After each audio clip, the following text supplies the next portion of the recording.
Hey everybody, it's Prajesh here. And Tane here. Welcome to our podcast, Baskets of Knowledge, Chats with a Difference. In our podcast, we invite guests from around the country and around the world to talk about how they got to where they're at the moment. It's about a journey, it's about an experience, it's about their life. Kia ora koutou everybody, welcome to another episode of Baskets of Knowledge. Tane, how have you been since we last spoke? Yeah, good. It's been a bit of a slow week. I'm still trying to get back into routine, and that's probably been my biggest learning coming back. I've had a few weeks now to settle back into the flat and get used to some of the things that I'm doing at the moment. But I think now it's time to try and set a bit more of a routine in terms of like both exercise and work and other sides of things. So yeah, just starting to get back into that routine, especially as a few more coaching opportunities start showing themselves. So yeah, it's been a slower week, but yeah, good to be back. Yeah, awesome. And anything that's popped off for you in terms of knowledge in your basket? Well, that's probably the main one in terms of routine. Yeah. Just trying to get back into it, but I guess also, yeah, just knowing that just because things are slow and steady doesn't necessarily mean it's a bad thing either. As we've mentioned before, I'm very much used to being on the other end of the spectrum in terms of very busy. So it's actually been quite refreshing to, yeah, have a week or two to just be on the slower side of things. And I guess now I'm hoping that it will ramp back up again because, I don't like to sit still for too long. Yeah, yes, we definitely know that. Yeah, we definitely know that. But slow and steady is sometimes good to have. And I think it really, really flows well into the learning that I had this week, where one of one of one of my fellow coaches that I work with in a different space spoke about how um she went really hard into training, was really training hard, trying to lose weight, and every time she got into a peak, the trainer pushed her out of her comfort zone, and she just in her reflection, she was like, we're always trying to get out of our comfort zone, but sometimes even just chilling at your peak and just not trying to push out of your comfort zone is also good for you to actually think about where you come from. We're always trying to say, hey, push out of your comfort zone, but if you keep pushing out of your comfort zone all the time, when do you actually take time to stop and reflect and think about what you've actually achieved? So yeah, it's a really cool segue for you in terms of that because you're doing that right now. You're always go, go, go, go. And sometimes out of your comfort zone is just the reflection and whole process. So yeah, very, very cool. For our regular listeners, welcome back again. Thank you for jumping on again. Thank you for always supporting us. For our new listeners, hopefully you find this podcast interesting and you choose to share with other people and subscribe and follow us. As always, we try and scour the country to find people that we think were interesting. We know everyone is interesting, has got a great story to tell. And as always, as we say, we would love some sponsorship to make this podcast grow. So if you're out there listening, get in touch with us. Today's podcast is a little bit different. Today's podcast, we are actually going back to a guest that we have had before. We had this guest when they were a young person that was traversing year 13 and traversing first year of university. And we spoke to them at that point in time, and they had crazy cool aspirations of what they wanted to do. And since that podcast happened, what the aspirations at that point in time didn't happen at that right then. Things to change a bit. So we thought we'd bring them on and talk about how what they really wanted to do happened, but in a whole different way. So welcome to our podcast. Welcome back again, Marcus. Kia ora, thank you for having me. No worries. Thank you for coming on. So let's just remind our guests about, I guess you are the guest. Remind our listeners about at that point in time when we spoke to you in when you were in first year, what was the aspiration and what were you hoping for in that first year, which was what 3 years ago, 4 years ago, yeah. Far out, feel like I'm getting bloody old here, eh? And just a quick recap, I guess, for those that haven't heard it or whatever. So at that time, I had just finished my first year of university, and that was a shit show to be honest. Just things not really going according to plan, and being quite naive and not thinking that nothing's going to affect me. Just going to get to uni and get what I want to get out of it. And my aspirations were to get into medical school at that time, and unfortunately didn't get in. But as I believe in the sort of a philosophy I sort of took under I took along my journey is that things happen for a reason. Just a lot of raro and a lot of issues that occurred throughout my first year just sort of deteriorated essentially my overall hoe order. So just everything sort of went downhill from there.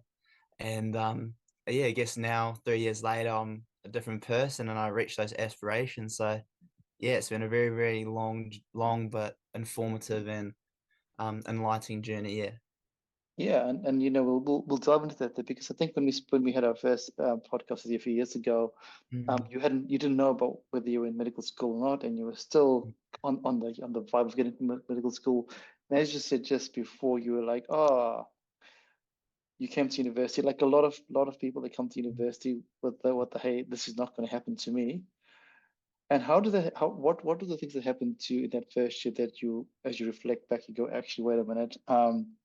Well, I was naive. I was pretty naive when I was thinking the world was Yeah, pretty, yeah.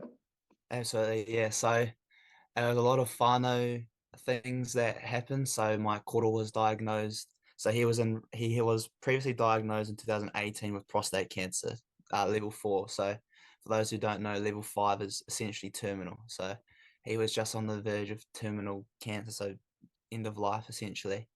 And then he was in remission for 2 years. And then in 2021, just as I left summer school, I went in like mid-January roughly, yeah, and Yeah. then stayed till mid-Feb, so roughly like a month plus.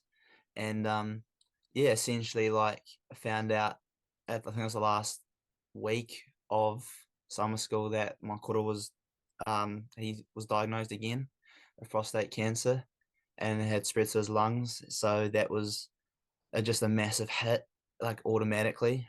And it sucked because also like a week later, we had the summer school group, we had all separated and all getting a bit anxious, and couldn't stand being at my hall, and yeah, I just couldn't remember people's names for some reason, which I'm quite a social person, and that sucked. And yeah, that first initial blow just really just caused the whole downfall, like a domino effect of just throughout the entire year. Um, my koro and I are quite tight, like we're quite close because I grew up with a solo mum, and essentially he was like my only male sort of figure in my life.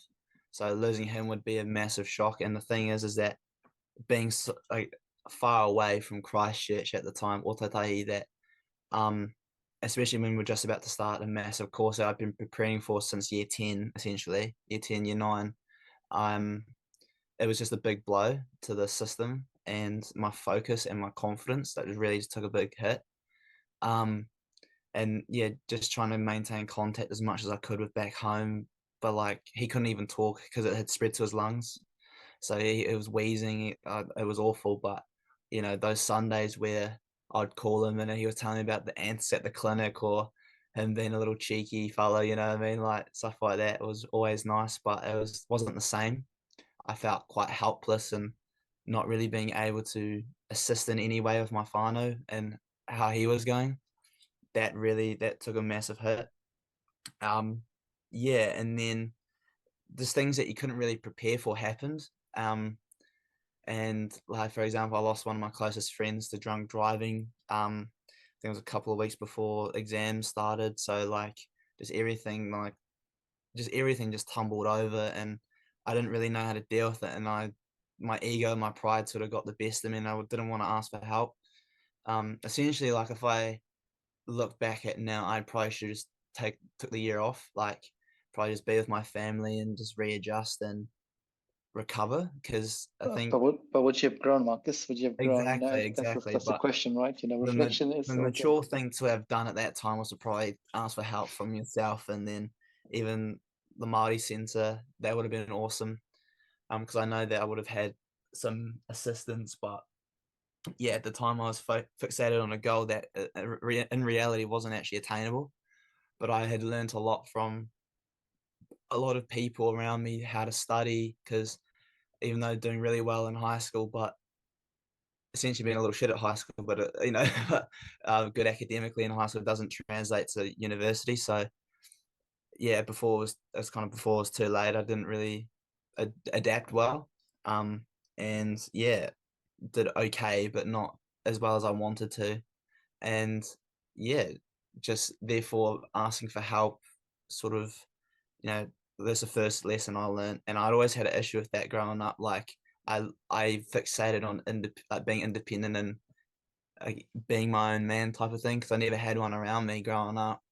So I wanted to be the ideal role model, being strong and being resilient. But for some reason, I wasn't strong. I wasn't being resilient. I was being stubborn and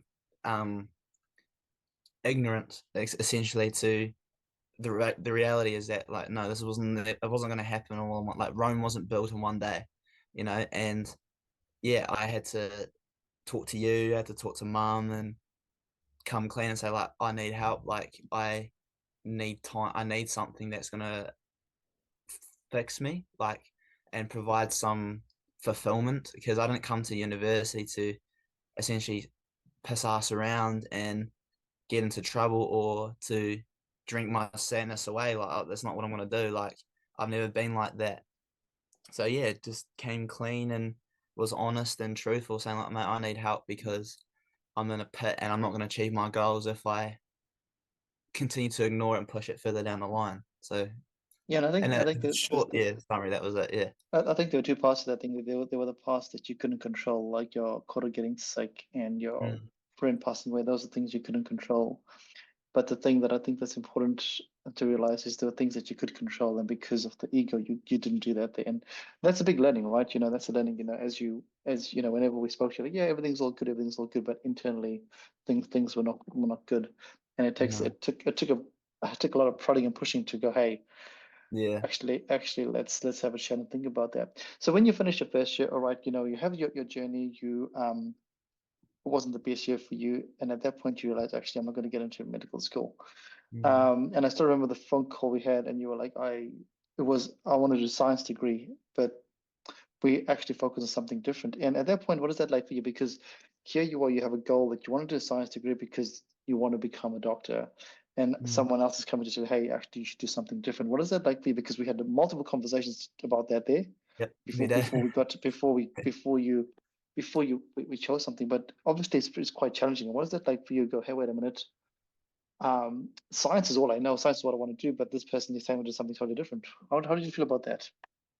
Well, I wasn't happy. I was quite annoyed because I'm like, I know these things. It's just like everything that was happening around me. I had the blinders on. I was just so focused on a goal that in reality wasn't actually attainable.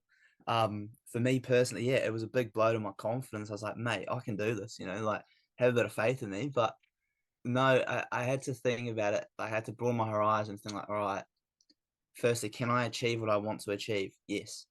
Can I get something new out of it? Like, I've never been shy to, like, do something new. I'm quite outgoing that type of way, but I'm also very set in my ways, like how I'm very particular. Like, I like to have things in a certain way. As you know, you've known me since like 15, 14 years old.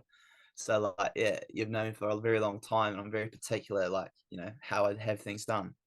But yeah, essentially it was really, like, not disheartening, but it was like kind of hurtful in a way, because it's my pride, and it's like, I know I can do this thing, but I didn't want to be whatever. So it's like, yeah, it took some adjusting, and it took a lot of negotiation, essentially, but we got there in the end, and yeah, pretty good. Yeah, awesome. And if we shift away from academics for a second now, over the next 2 years of your journey, what are some of the things that you started learning about yourself and about other people, that really stand out for you? And also, when we spoke 2 years ago, 3 years ago, this is when you were starting you had started to really get into your Māori identity. That was really big for you, towards the end of your first year. And so let's talk about a couple of those things, your identity, but also the learnings that you had with the people. The other day, 2 years ago, you spoke about a model that you learned that just has really just blown your mind about forgot the name of the models. Yeah, do you want to talk about that there? Absolutely, yeah. So essentially, I my research supervisor currently, so I'm doing a research internship at the moment, and he's now an associate professor now at UC, so he's left Otago, but he is very close to me. So in second year, I was in his class. I was the class rep for him, and I essentially just was honest with him and told him about who I am, what I want to achieve, and what I'm going through. And then at the start of last year, he showed me this model called the Sarah model, and it's a 5-step sort of model where it starts off with, you essentially go through a stressor or something that causes stress or disappointment or whatever. Essentially, that was me, like everything that I went through in first year, and then not getting what I wanted out of it. So there was a stressor that was applied essentially from the first week of a 36-week year where it's just non-stop content and non-stop work. And then the second phase of that is anger. So it's like whether or not you like it's sort of how you react to that stressor. You have a negative emotional state, which causes a negative physical, mental, spiritual state. And then after that is you either reject, which means that obviously you reject that negative news or that stressor, and you cause this cyclic negative process to occur. And essentially that was my whole first year right there, trying to reject and push away all my negative outcomes that occurred. Just caused a cyclic vicious nature where I was like, I wasn't myself. I kind of wanted to be alone and just be with my thoughts and kind of work through all of that. So yeah, essentially this is the model here. Yeah. And then if you don't reject that part of that sort of grieving process as acceptance, and essentially second year was acceptance for me. It was accepting what had happened, what I've gone through, and do I allow this to define who I am, or do I move on from this? And that's what I decided to do. I decided to essentially put my best foot forward and take it one day at a time instead of thinking 5 years ahead. And I'm glad I did that, because then the last phase is hope, and essentially that was hope or healing essentially. And it's kind of cheesy, cringe way of saying it, but in order to heal others, I needed to heal myself, and that was third year.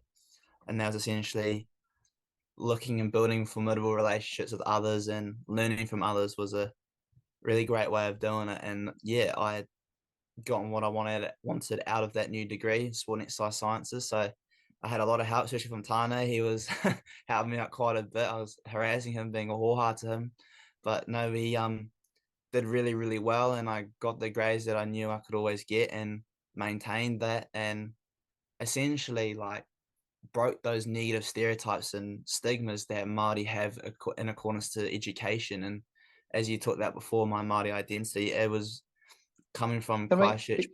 before we talk about that there, let's just talk Yeah. about the Sarah model quickly, because we're going to go through quite a bit. So I think it's really cool that the Sarah model was introduced to you, because this model can be used in not just what's happened to you, but in a lot of different situations. Absolutely. When I look at that, cool, this is something that I think we all do it, but we're just not aware that there's actually a model out there that is a philosophy or a methodology that people do. So it's pretty awesome to see that there is something. And I guess, Tana, you would have probably had some of this happen in your world as well, but in a different situation.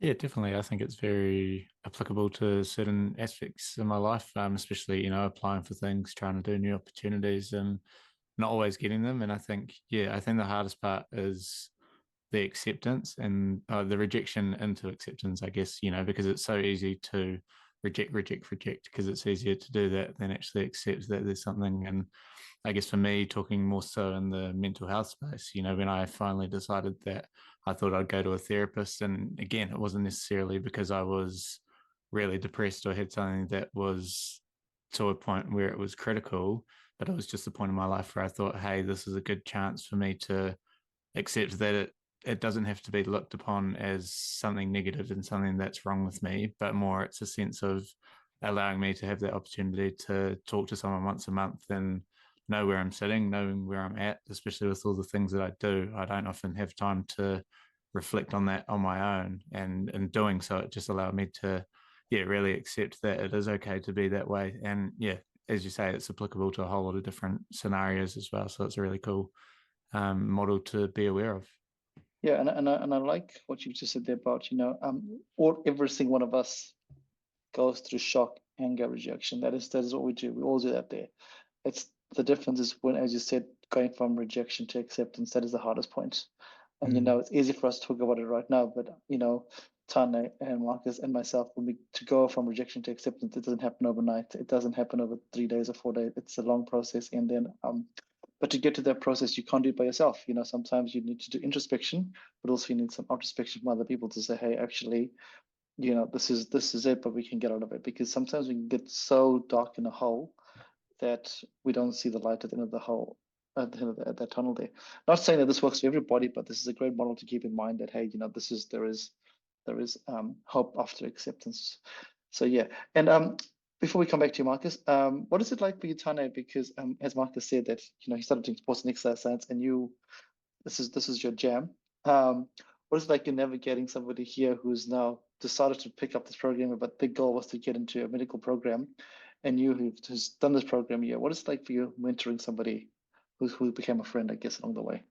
Yeah, I think it was quite interesting. Like it was quite, I guess, inspiring to have someone like Marcus who, looked out for help and stuff like that. And I think it wasn't necessarily always about, lab reports and stuff like that, but it was also about his journey, about different things that he was going through during different periods of his life. And I think for me, it was quite nice too, because I'd seen a similar reflection in myself in terms of when I was doing, some of my papers. It always seemed like everyone would come to me for advice. And again, I never really had that person apart from, I guess, lecturers and stuff like that to, be able to give me advice. And I did get to points in certain papers where I was like, you do realize I'm in the same paper, I'm doing the same stuff, and yet it's it seemed like I was supposed to know everything because that's just the way it was, being quite outgoing. But again, I think it was helpful in both senses, to see Marcus's point of view in terms of not necessarily, I think the way I saw it was he brought more of a professionalism and like he aspires quite high to achieve, which isn't necessarily always seen in sport and exercise just because it's not a competitive program, like med or dent or one of those professional programs. But in the same sense, I think I was able to show him at the same point of time, that it's not necessarily always about the grades. There was a lot of things that he took, and if I hadn't have changed that mindset around looking at it more holistically and how these all interact with each other, I think that taught him that you can bring all these different aspects of your life into your study, but also align it with different things that you're doing as well. So yeah, I think that's the great point around mentorship, right? Like it's a two-way street, and I think we both learnt a lot of each other, hopefully.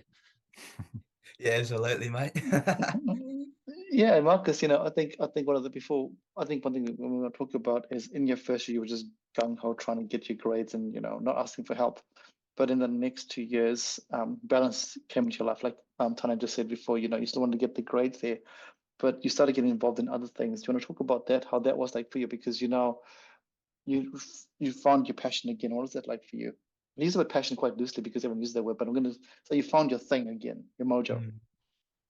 Yeah, so I mean, it took a lot of like reflection, to be honest, because like I was like, oh, don't really want to bother with like extracurriculars if I'm going for this, this massive academic milestone, I guess you could say, like this achievement that I really want.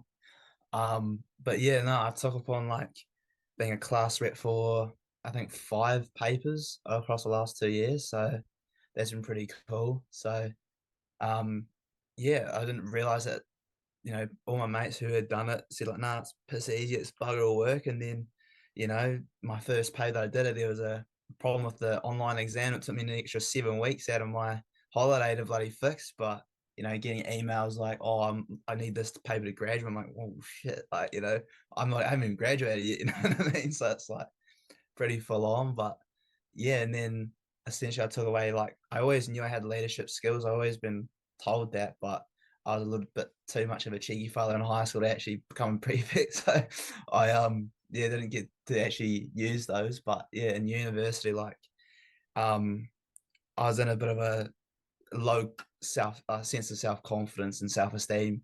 So like I thought, you know what, let's just finally do it. Like just go for it.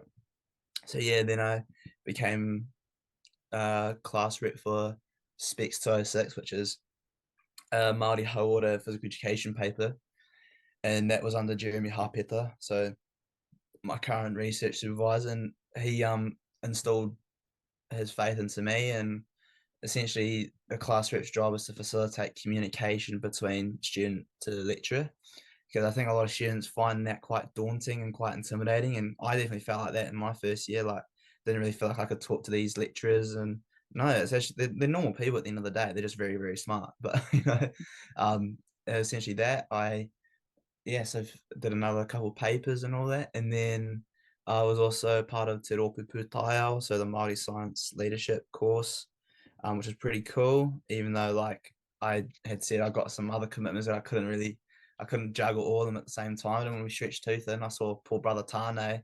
He was really stretched really thin in 2023 and 2022. I was like, oh, I don't want to be like that. But he's a special type of person to be able to do that. I'm not like that at all. Just, I like my time and all that. But yeah, I think other things like PIMA, so the PE Māori Association, that was cool. Getting amongst that and sort of being a voice for the Māori students is something I'm quite proud of, and always will like to do that. I was part of the Tuakana Taina program. Oh, I feel like I'm just boasting at this point, but I was part of the Tuakana Taina program. So I was no longer the one being mentored. I was the mentor, if that makes sense. So this Māori boy, was doing health sciences first, and I said, right, here's the mistakes I made. Don't copy them, make your own. Essentially, that's all I said. And yeah, he did really, really well, and very proud of him. So yeah, I felt like I did a good job, but essentially I did like 5% of what he did. Like he did the rest. But no, it was learning from Tane and other tuakana that I've got as well in my life that have been beyond influential. This told me, like, it's good to get the grades, but it's also good to do other things that make you feel fulfilled, So initially that was really hard for me. Like, I was like, no, like an A+ will make me happy, and it does for like in a couple of hours, and then you're like, okay, now the next assignment's due, or it's just like it becomes never ending. Whereas like, pardon me, doing an activity or going out and hang with your mates is a great way of feeling healthy, I guess. Yeah. Yeah, beautiful. And one of the things that you spoke about all the academic things, your class ripping, all that's all cool.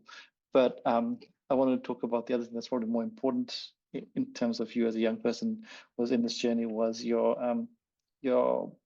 closer link towards your Māori identity, because as we spoke in our first podcast, you spoke about growing up in Christchurch and being ginger and being looking Pakeha. We spoke about all that there in your first podcast, but now you're in an environment where you're able to forget about that there. Well, when I say forget about it, this is not the environment you're in anymore. So over the last 2 years, what has your growth been like in terms of your own Māori identity?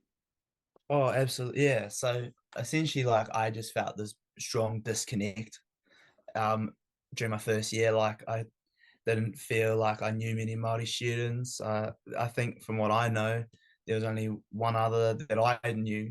I don't know about others, but yeah, she's really like one of the closest mates. But yeah, the only other one in my hall that I knew. So yeah, I felt like it was a very small community, and it is. But essentially, yeah, I just talked to Arihia Joseph, Arihia, so of the Māori Centre, Matua Tama and all that. So yeah, just got connected with them again and just told them, what I was going through, and they gave me a little, what were you doing? Like, you could have came here any day if you wanted, like all that sort of stuff. But as I said, I was driven by ego and pride and not by reality. So yeah, and then just volunteering. So I got involved with Te Pai Kōtuku, which is the Māori Science Leadership course. So you just apply and you tick all the boxes. You got accepted, and it was like I believe it was 3 workshops, and each one's emphasizes a particular part of your taha Māori, so like your Māori journey, your identity, who you are. And then like I used to be fluent, and then high school, I wasn't able to study Māori because it interfered with all my sciences, and that sucked. So there was I wonder why, but yeah, it was a clash there, and it was ridiculous. But yeah, essentially I felt that disconnect, and then being from Ōtautahi with a strong, like, ethnically diverse group, like I had a lot of Māori, had a lot of other ethnicities as well. Then come to Dunedin where it's not really the case. yeah, it felt a bit. It was just a bit out of whack. But yeah, did a lot of volunteering. So I got out in my community, just being with the Māori community was awesome. And yeah, you sort of discover that passion and that why again, which was motivating. But yeah, you also learn discipline and consistency and focus. And yeah, that really without those volunteering hours, I don't know how much I did. I can't, like 90 hours or something like that. I don't know. But without that, I wouldn't be where I am now, where it's like I'm more aware about the communal issues that occur which aren't ever raised. Like, there's no awareness about it. They just get forgotten and stuff like that. Even like just planting out in the marae, like, or sweeping or whatever it is, like anything I can do to help and make someone else's life a bit easier is something I really strive to accomplish and really want to do, because I feel fulfillment out of that. So essentially through that taha Māori journey, like learning about whakawhanaungatanga, so building formidable relationships with others, manaakitanga, aroha, stuff like that, I was able to discover that why and that passion, and it was even amplified, and it made my job easier, even though it wasn't an easy journey, it wasn't an easy job to accomplish, but it made it easier in comparison to first year. Absolutely. Yeah, totally. And I think, it's quite helpful that you had people that you could get out to, but also, and I'm sure it wasn't easy for you at the start, the ego, lots of ways to come into, I need to do that thing. And, as we've said from the start, your academics were driving you. So you're like, oh, why would I do this? Why would I go and volunteer? But as you said, you learned a lot about yourself just by doing that there.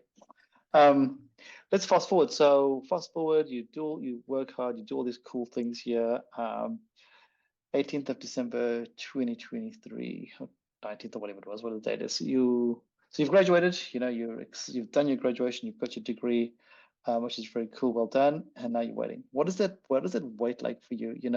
Inherently, those of us that supported you knew you would. It would be pretty crazy if you didn't get an offer.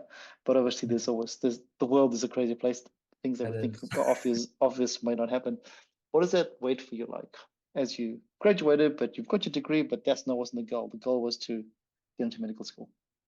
Okay, simply put it like this, right? Here's 2023, here's 2021. That was shit. That was awesome. So I was not nervous at all. Awesome. And it was quite funny. I was at the wharepaku on the 16th of December, and I got a notification that I'd received an academic prestige scholarship or something, right, for my academic performance. It's not boasting, but that's when I knew, okay, we're looking good here. I remember I texted you straight away, and I didn't tell you where I was, but that's where I was. Not the most hygienic place, but yeah, we got that done. Don't give me a phone. Don't give me a phone ever, Marcus. I'm not going to use your phone. All my mates and stuff know that's exactly where I am about 20 hours of the day. It's very ridiculous, but and for me that was a good indicator. Like, okay, I think I've cracked it here, and my grades were really good, but and I stayed consistent. I showed improvements. I got top of about, I think, 5 out of the 7 papers I did, so I was really, really happy about that, really pleased about that. And yeah, I felt good in comparison to 2021, where the laptop crashed, and like I just knew it was all downhill from there. And it's like, oh shit, this is I'll just accept the fate now, essentially. But yeah, no, I kept the comparison. The difference is that I knew what was going to happen in a negative way. In comparison, I felt like I knew what was going to happen in a positive way. Like it was not, there was no nerves. It was excitement, and it was pure excitement. I was just waiting to hear the good news. So yeah, I had my girlfriend on a FaceTime call to the left of me on the 18th, and then I had my mum, my nanny, and my koro around me, and my little brother. And then, it was real funny actually. I don't know if I told you, but there was a 4th year medical student at that Māori pre-grad, and she was there for one of her mates. And she came up to me and said like, "Oh, your speech was awesome, bloody blah blah." I was like, "Thank you." And she's like, med results come out on at 1 a.m. on Monday. I'm like, "What?" So like that night's sleep was awful, because I was tempted to just crack it open already, but no, I said no. And then at 7 a.m. I had a look. I was like, "Oh shit, it's there." So then I grabbed my laptop, ran out to the kitchen table, and then yeah, I checked the first one was dentistry, got in, so I felt pretty good after the interview that I got in. But I still sat down, and then I was like, "Oh, here we go, right? Like we're cooking with some heat here, you know." And then I stood up to check the medicine one, and then as soon as I saw it, I was like, "Holy," you know, like I just started jumping up and down, and it was like, and I just fell to my knees and I just started like bawling my eyes. I was like, "Holy shit, I did it," you know. And then mum was funny, yeah. She needed to get her glasses. She couldn't read the bloody laptop screen, but yeah, nah, it was probably the most overwhelming feeling of like just a raw emotion and gratitude. Like it wasn't like, oh yeah, I'm the shit. Like it was nothing like that. I don't think. And if I had have gotten in 2021, that's how I would have felt. This time it was pure gratitude and appreciation, because I said it in the Māori pre-grad speech. But if I could be here for half an hour thanking, there's so many people who I could thank that didn't even know. And there's people who are doubters or would talk shit about me at high school or whatever, right? Saying like, like I had family members saying like, oh, why would you do that? Where you could just go in the mines or whatever, like people who just doubted me or talk shit behind my back or whatever, right? And there's that feeling where you just want to say, this is for you, like, that's for you, right? But in reality, like, I decided to be like, I wanted to be humble and I wanted to show that I've matured, and yeah, I just kept it to myself and only told people who asked or who wanted to know.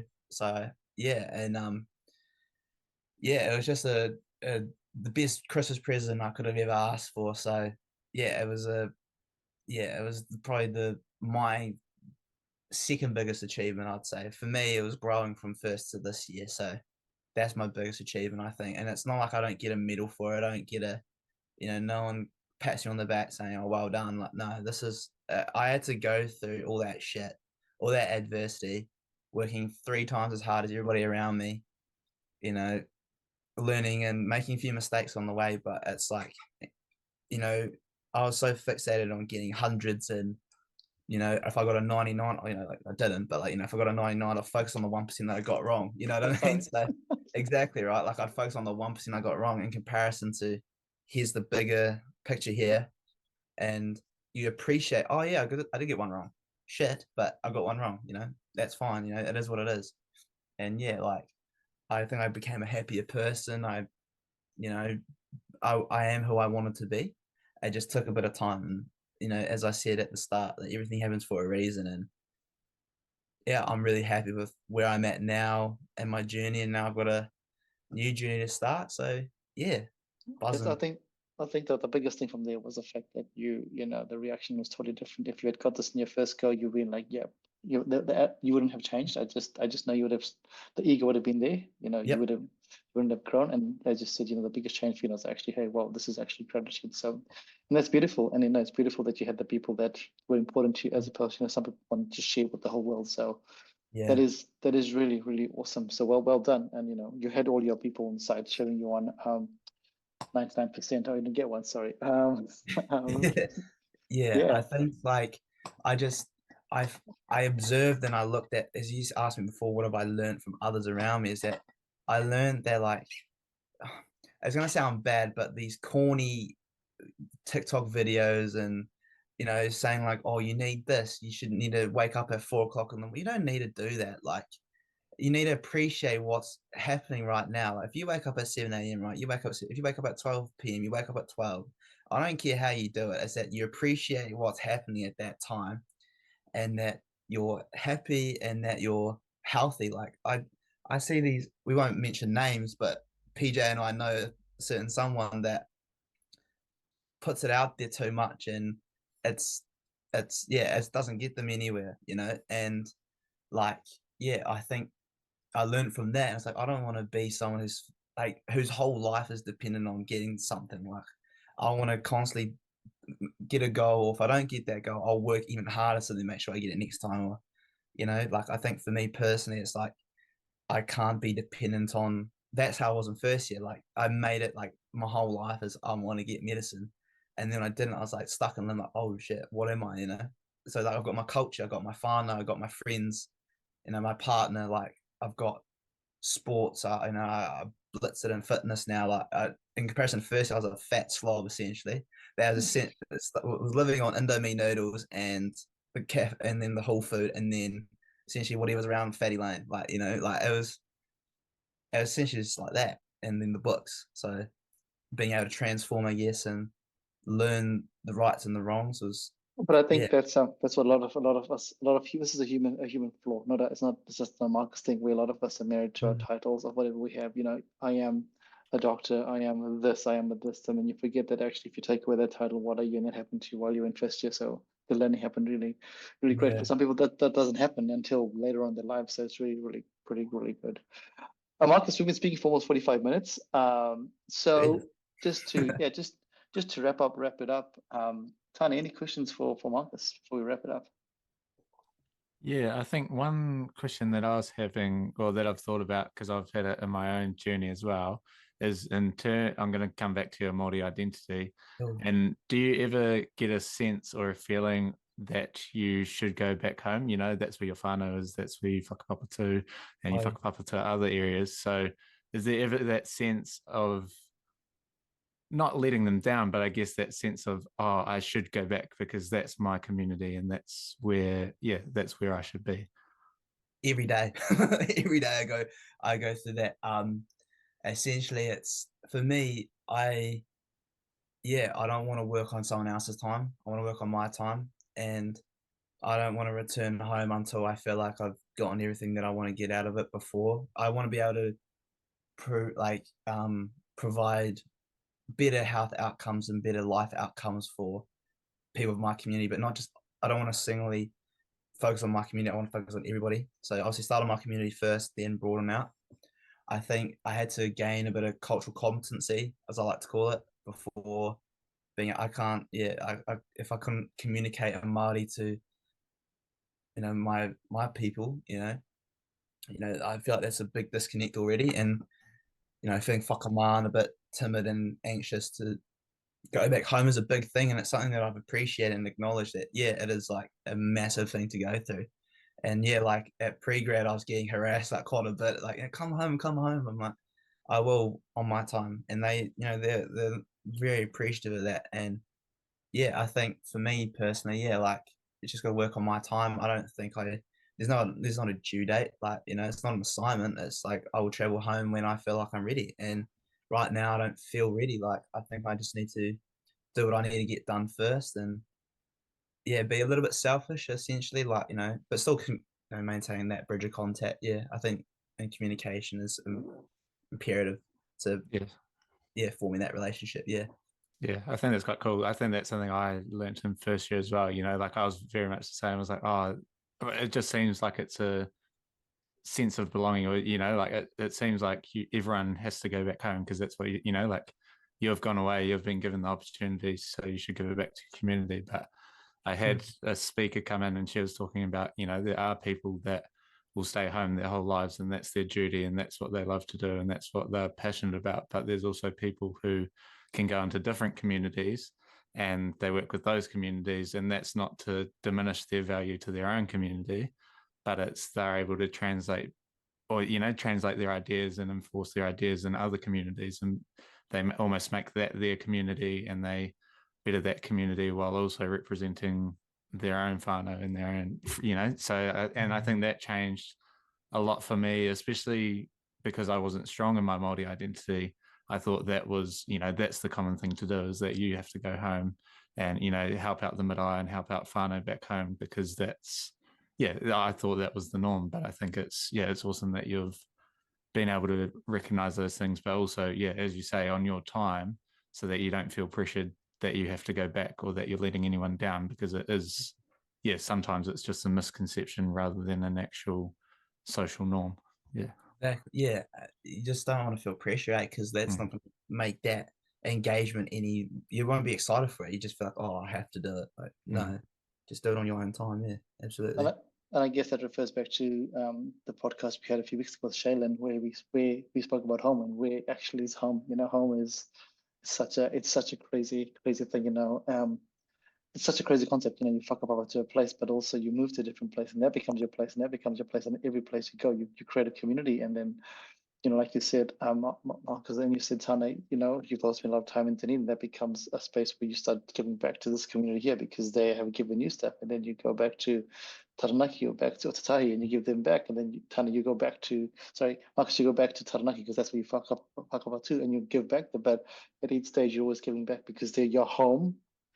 You're like a snail, you keep changing, and that's fine, it's all good, I think, and you said, Tane, this the social norm of home traditionally a long time ago when everyone just stayed in one section, one area, is very different to now where the world is a global place where homes are changing all the time in terms of what we can do. So it's a pretty crazy cool concept. So it's really awesome that you do it in your own time, Marcus.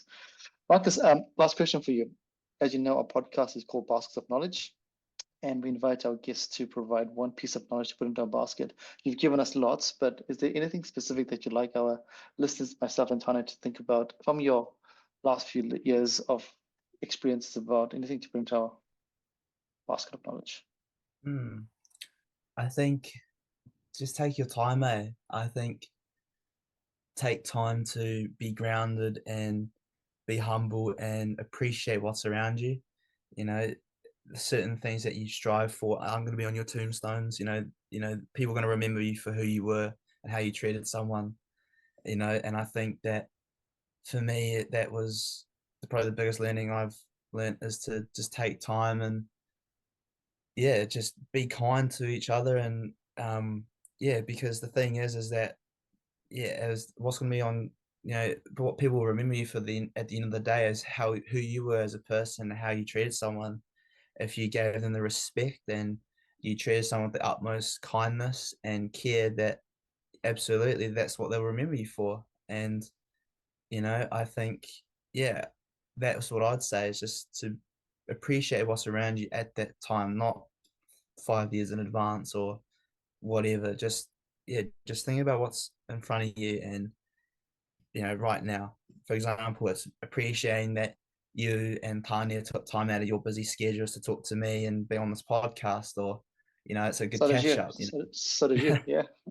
But it's like that, and it's being able to have a good corridor with friends, and you and Tanya as mentors as well for me, that I appreciated the fact that if I needed something, i.e., a letter of recommendation or whatever it was, a lab report, or whatever it was always there if I needed it, and I always appreciated it at that time, and just recognizing, what's more important, and is to be a good person, and just appreciate what's around you right now, and not in advance.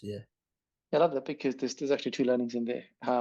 In that one, and in the one sentence, the learning number one is be present in what's around you, because too often we are either living in the past and the future, forgetting about the present.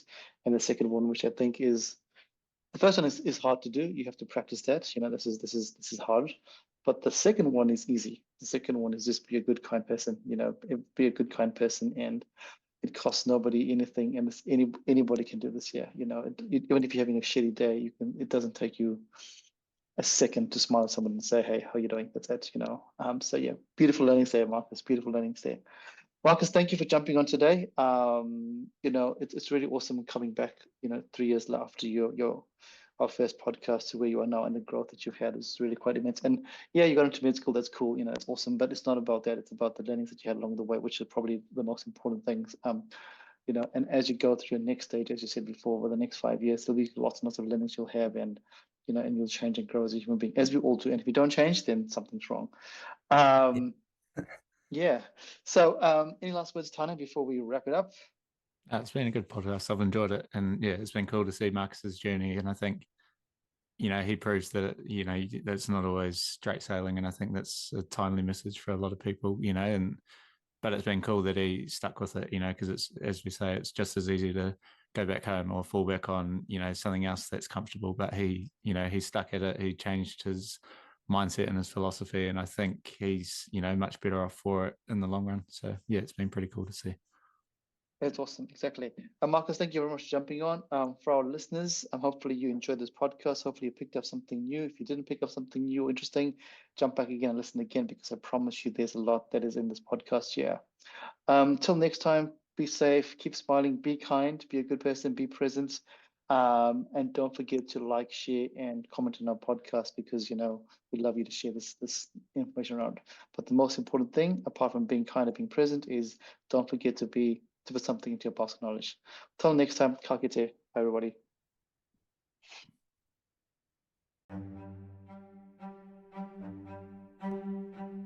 Thank you for listening to Baskets of Knowledge. Yeah, we hope that you found something useful to put into your basket of knowledge. And as we said before, remember to put something little into your baskets of knowledge every week. And as always, feel free to like, comment, and share this podcast. Thanks, everybody. Bye.